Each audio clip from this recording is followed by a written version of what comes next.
Asante sana. Asante, nawashukuru. Let me take this opportunity once again really to thank you for the very warm welcome that you have accorded to us in this, our first visit to the United Kingdom in this capacity as President.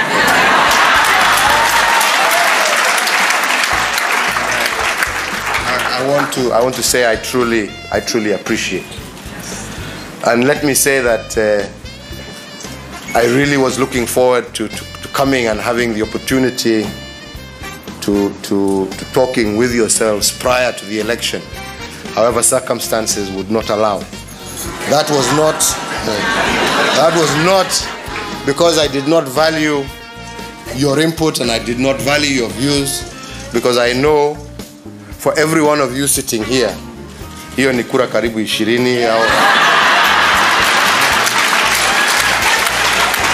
Kwa hivyo, let me take this opportunity, as much as I know you did not vote, let me thank those of you who use their one vote of influence to get me 20 or so.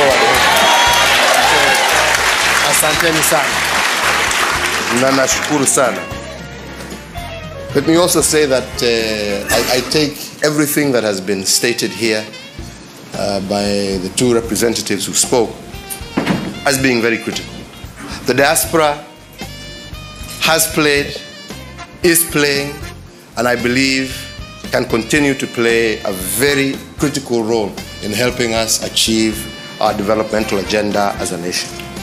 And indeed, as the councillor did say, I think a time has come for us also at home to recognize that you are serving your nation not only through the great remittances that you send, which we very warmly await every month, but I also believe that you can play a much greater role. Yes. You are here as men and women of distinction who have left your home countries, settled in a foreign nation, but you've been able to excel even amongst your peers here, which therefore means that indeed you can greatly contribute to the development of our nation. There is no question and there is no doubt in my mind about that. And what we need to do is to ensure that together we work and develop and create a framework that facilitates you rather than hinders you to play that role in our country. Yeah? We have appointed or nominated our cabinet secretaries, but we must wait for Parliament to do what they need to do as is required by law. So as of now, you know, the only minister I have in my cabinet is the Honorable Attorney General, who is right now a bit of a what? He's my Minister of Foreign Affairs when necessary, my Minister of East African Community, depending on the situation. So he's been adopting all that. So we're really hoping that indeed, in a very short time, Parliament will be able to do what is necessary and pass those names.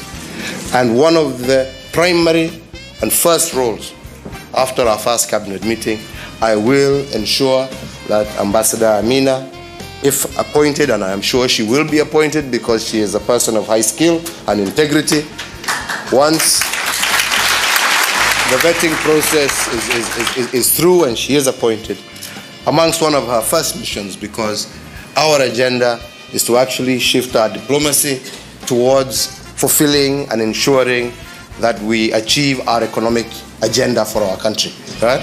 And that was very clearly stated in our manifesto. So one of the principal things I will assign to her is to ensure that she comes out together with various other cabinet secretaries, those responsible for finance, which I'm sure you're very interested in, those responsible for other sectors of our economy, to come here and to actively hold, not to talk to you, but to sit down in a forum, to take on board the various ideas that you have, the various issues that you have, for us to be able to incorporate those in our development agenda. I see no reason why we as Kenyans should be out there mobilizing resources in France, in China, in the United States, when I know if we come up with the concrete projects that we have Kenyans who are able to invest in those projects.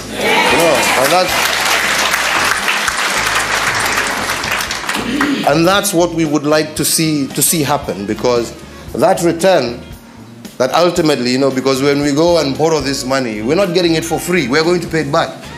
So we might as well have that interest earned by our own Kenyans.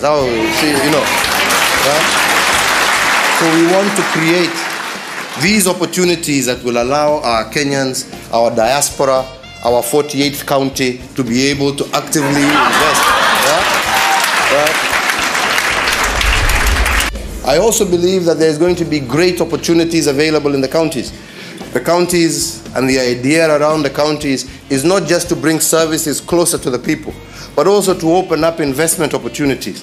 And we'll be encouraging the various governors, once they are also settled, to come out and to talk to you and to tell you of the opportunities that exist in their respective counties, so that development is not just focused in our major cities, but we also want to know that we are developing our far-flung areas. There's no reason why Turkana cannot be a booming county.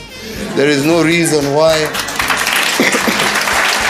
Marsabit and other areas have got great potential. And I believe that, once, like I'm saying, our governors, etc., have settled down, we will try and work with them, arrange through Foreign Affairs, through the embassy here, or the High Commission, to facilitate these governors to come and talk to you and to engage you and to tell you what opportunities are available in their respective counties that offer opportunities for investment. So these are all areas that I would look at working closely together with yourself. Let me also say that I do agree that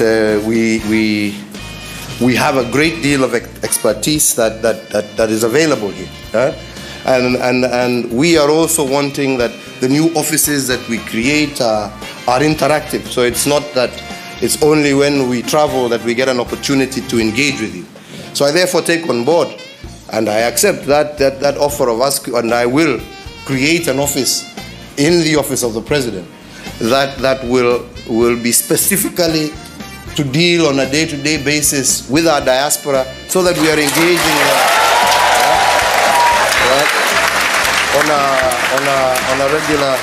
on a regular basis.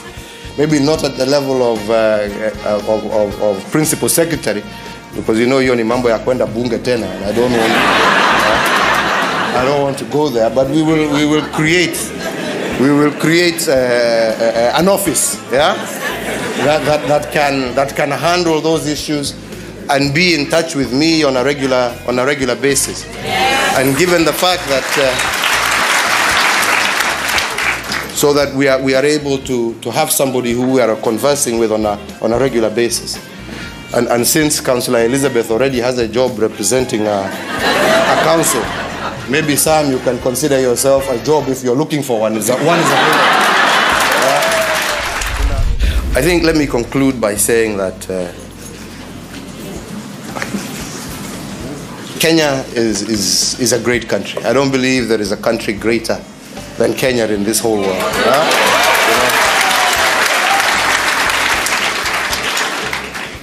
God took his time, when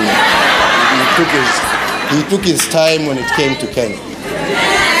And really, all that is required is for us as Kenyans to join hands and make Kenya what it truly can be, the greatest nation in the world. And I believe it can be.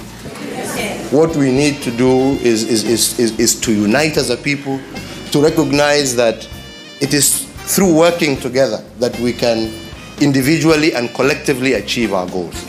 If we are able to look at ourselves first and foremost as Kenyan, and that is the greatest thing about the diaspora, because you people look at yourselves as Kenyans first. Yes. You treat each other as Kenyans first. Yes. And this is the spirit that we want to enter into every single Kenyan. Yes. The realization that by working together, we will achieve a lot more than by trying to put ourselves into little different tribal cocoons that are going to get us nowhere.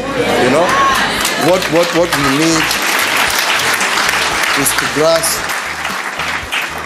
the full talents of our people, and to harness them to make Kenya great and to bring prosperity to all our people. And I believe that that's something that we can all do together. Lastly,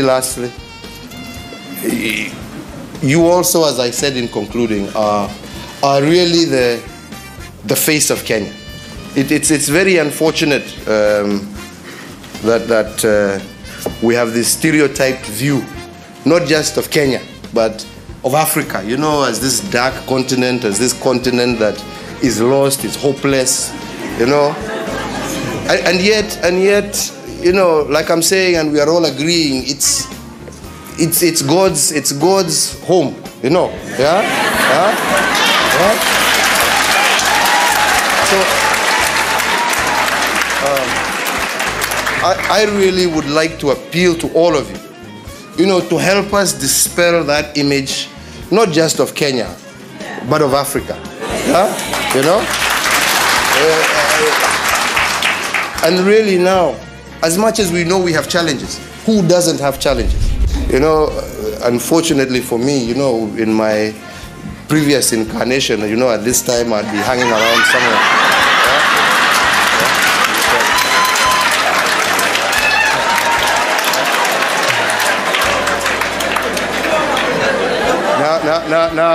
Now those opportunities.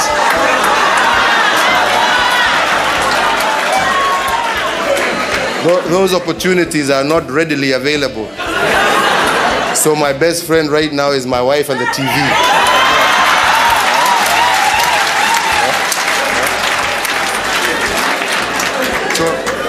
So when you watch the news, you know, on a regular basis, which is what I've been doing for the last,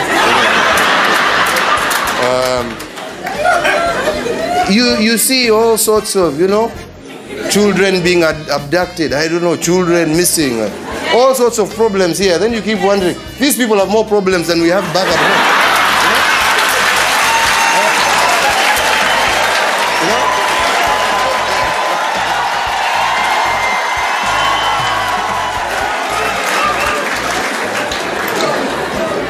But for some reason, you know, only ours seem to be the worst, you know. So really, I look forward to you as Kenyans, as people who know Kenya, to help us sell this image of Kenya and Africa, really as a rising continent, as a nation of opportunities, as a, you know, as a place of hope, you know. And we will look at you as being our ambassadors in that particular mission, right? So let me once again say thank you for turning out in such large numbers. Let me say that I'm looking forward to working together with all of you into making Kenya, as we have said, the greatest place to be. Our home, a place of opportunity, a place that is prosperous, a place that has actually, you know, all the opportunities that a human being could wish for. And I am really looking forward to working very closely together with yourself and all Kenyans in the diaspora and within our nation in making sure that we deliver and we live to the dream that we all aspire to. God bless you, and thank you very much for being with us. Thank you very much.